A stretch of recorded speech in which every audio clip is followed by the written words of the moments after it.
It is my pleasure to introduce our guest speaker this afternoon, all the way from Australia's ABC studios, Professor Robyn Williams. There could very well be people in the audience today who may recognise Robyn from the big screen, as he's acted in The Goodies, Monty Python and Doctor Who. Professor Williams completed a Bachelor of Science degree with honours in England and has received honorary doctorates in science from the Universities of Sydney, Macquarie and Deakin, as well as a doctorate in law from the Australian National University. He has a diverse and prolific career, most notably known as a science journalist and as a presenter who has the ability to make science interesting for almost everybody. He has conducted countless interviews with scientists on ABC TV, narrated the Nature of Australia series, and appeared in World Safari with David Attenborough. In 1987, he was elected a National Living Treasurer by the National Trust and is a member of the Order of Australia. Robyn has also served as President of the Australian Museum Trust, Chairman of the Commission for the Future, and President of the Australian Science Communicators. And if his biography wasn't impressive enough, he's also written more than 10 books, including an autobiography, and now for something completely different. Please join me in welcoming Professor Robyn Williams this afternoon.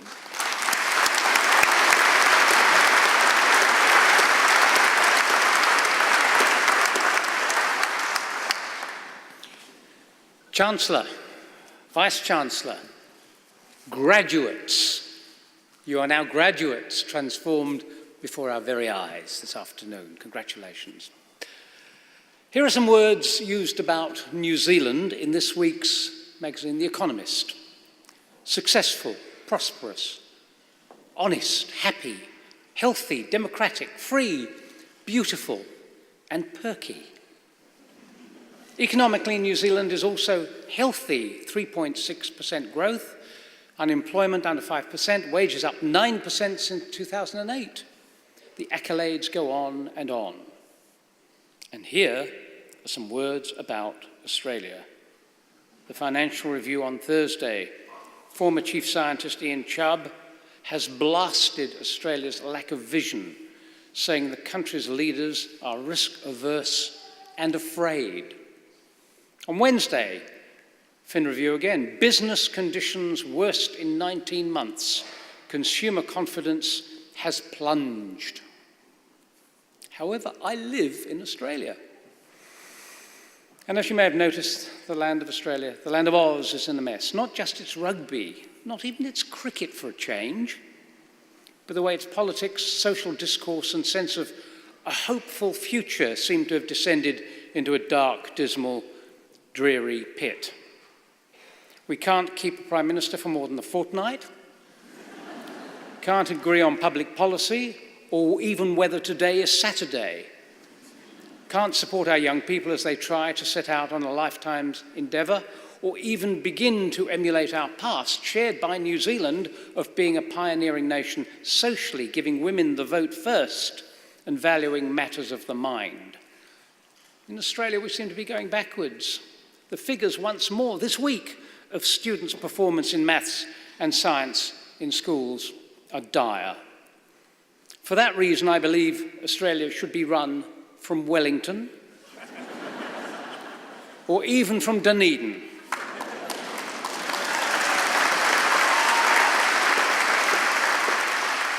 Please take charge, we need you, and there is a historical precedence for this. Are you aware, few seem to be aware of this where I live, that the first ever Labour Prime Minister of Australia came from New Zealand? He may even have been the first Labour head of government anywhere. Chris Watson was from Otago and went to school in Western, just up the road. He became Prime Minister of Australia in 1904 and did well, apparently, though lasting just a few months, as his tenure may have been slightly illegal. He wasn't a citizen of Australia. So you see, there is wriggle room for a change, and I propose that we ask those in charge in Wellington to rescue Malcolm Turnbull and his many, many rivals, hundreds of them, to relinquish his tenure, recognise history, and devolve Australian government to the land of the long, flat vowel. And having a Prime Minister called English will be perfectly comfortable for the Aussies, who, after all, made Prince Philip a knight a couple of years ago. Genuflection is a national pastime in Australia when you're not brawling. Before that happens, there is a paradox. While lots in Australia is pitiful, there is one huge exception. Science is flourishing. Despite the cuts, despite performance in schools, despite impediments to the careers of young researchers, the standards are magnificent. You could, by the way, say the same about culture, writing, the arts, all combined with science as the life of the intellect, as I said. Just look at my own university, the University of New South Wales, where I'm a visiting professor. Michelle Simmons leads the world in quantum computing and accrues millions in funds at a rate that's mouth-watering. This could be a $2 trillion industry. And then Emma Johnston has become Pro-Vice-Chancellor and now Dean of Science, does superb marine research and finds time to make enthralling films on her work at the same time. In engineering from India, Professor Veena Sahajwalla has recycled over 2 million tyres, the carbon thereof, to make steel, and is now showing how to mine e-waste, that's electronic waste, to yield more valuable minerals than you actually get from the ore itself.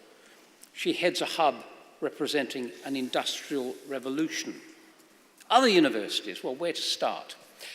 At the University of South Australia, Tanya Monroe is the Pro-Vice-Chancellor in charge of research, specialises in photonics, that's one, has developed techniques that can measure baby fluids to assess the baby's physiological health, also test the composition of fuel in the tanks of jet engines, and enter a wine bottle under the cork to see how well the grog's doing without spoiling the sample. 3 in 1. An incredible combination of capacities that have industry queuing up at Tanya's door. And by the way, she also plays the cello, leads an orchestra, and has 3 kids. At the University of Western Australia, Fiona Wood has operated on 28 burns victims from the Bali bombing, almost non-stop over 2 days. The same after the Garuda crash. She developed a spray on skin to help patients, lectures brilliantly for medical students, and by the way, has 6 children. There is a common theme in those examples. I can't quite put my finger on it, but I can assure you I have many, many more such. Elizabeth Blackburn, for instance, from Tasmania, was the last Australian to win the Nobel Prize. And it is a similar story, similar sorts of stories that keep me coming back to Dunedin. The science here too is terrific, which is why I did 11 interviews yesterday for broadcast. And I could have kept going. The strength of the university with its smaller town reminds me of places like Cambridge in England, Adelaide, even in Australia, with its list of Nobel Prize winners, plus actually Terry Tao, who's now at UCLA, possibly the greatest mathematician in the world. And places like La Jolla in California, with its universities at San Diego, Salk Institute and Scripps. University towns with innovation precincts where ideas can flourish, just like Dunedin. And I'm intrigued by the range of specialities here, not least the strength of psychology, Vice-Chancellor, and how my IQ seems to be going up 10 points every time I visit. I'm also intrigued by the story of the Dunedin study over 40 years, aiming to predict the outcome of lives led following informed predictions of children living here. It is fascinating to debate and argue about such scientific big ideas, and they made a terrific 4-part series on television, on Australian television. We broadcast it earlier this year. And yet Australia and New Zealand are so different. One was reached by human beings, say, 50 to 60,000 years ago. New Zealand was occupied by Polynesians whose ancestors were from Taiwan and Melanesia only 900 years ago. And the geological heritage of both countries is totally different, as are the plants and animals. But we share many things. Possums, for example. We gave you possums, you gave us Joe Bjelke-Petersen. I think that's a fair swap, don't you? Then we have John Clark, known as Fred Dagg to his mates. Russell Crowe, Rusty to his mates. Sam Neill, great wine, similar frags, and Maurice Wilkins. Hang on, Maurice Wilkins? How did he get there? Well, it began with Lawrence Bragg from Adelaide, the youngest person ever to win a Nobel Prize for science. He was 25, done the work at the age of 22. And Bragg set up the Cavendish Lab team in Cambridge to pioneer research in molecular biology. They won at least 10 Nobels in the process. Watson and Crick were two of them. Those two shared the Nobel Prize with Maurice Wilkins, who came from Pongaroa, North Island. He was then based at King's College in London. Wilkins, not Rosalind Franklin, who died, won the Nobel. And it was for the discovery of the structure of DNA, as you know, getting the prize in 1962. Watson, Crick, and Maurice Wilkins. Now, many years ago, I tried once more to record an interview with Wilkins and phoned his home in London. A girl's voice with a Cockney accent answered, said her name was Emily, and she was his daughter. "Why do you want him?" she asked. And I explained I do a radio science program. "But he's so boring." "Don't bother." I said he'd made history. He was a New Zealander and got a Nobel Prize. He couldn't possibly, by definition, be boring. And I'd really like to see him, but it turned out he would be away while I was in London. But then I had an inspiration. If I arranged a freelancer, I asked Emily, would you mind joining your father so he could explain why he's not boring, and nor is his work? "Sure," she said, bit of a laugh. So I arranged it, and it's one of the many amazing pieces on my 42-year-old archive of New Zealanders who've done science at the highest rank, at the highest level. And Emily, I think, was convinced, at least she sounded so, that Dad Wilkins was not so boring after all. There's a dad problem, isn't there, on this side of the hall? You know, dads regarded as boring. It's not fair. So we're united in many ways, Australia and New Zealand, and separated by a common heritage, shared experience and life at the nether regions of the globe. New Zealanders, as inspired by the haka and a habit of winning, have perfected independence and self-reliance. Australians, the blokes anyway, Epsilon men disguised as alpha males, have perfected what we call the preemptive buckle, the art of giving up before the game has actually started, the art of underarm bowling, the skill at changing the rules when no one is looking, except, as I indicated, in culture and in the hope of progress. 30 years ago, I had the pleasure of featuring in a live program, as you heard briefly, spanning 15 countries, World Safari, hosted by David Attenborough in London. We had 5 minutes each live to summarise our environmental priorities and examples of natural history. In Canada, David Suzuki talked about forests. In Paris, Jacques Cousteau about the oceans.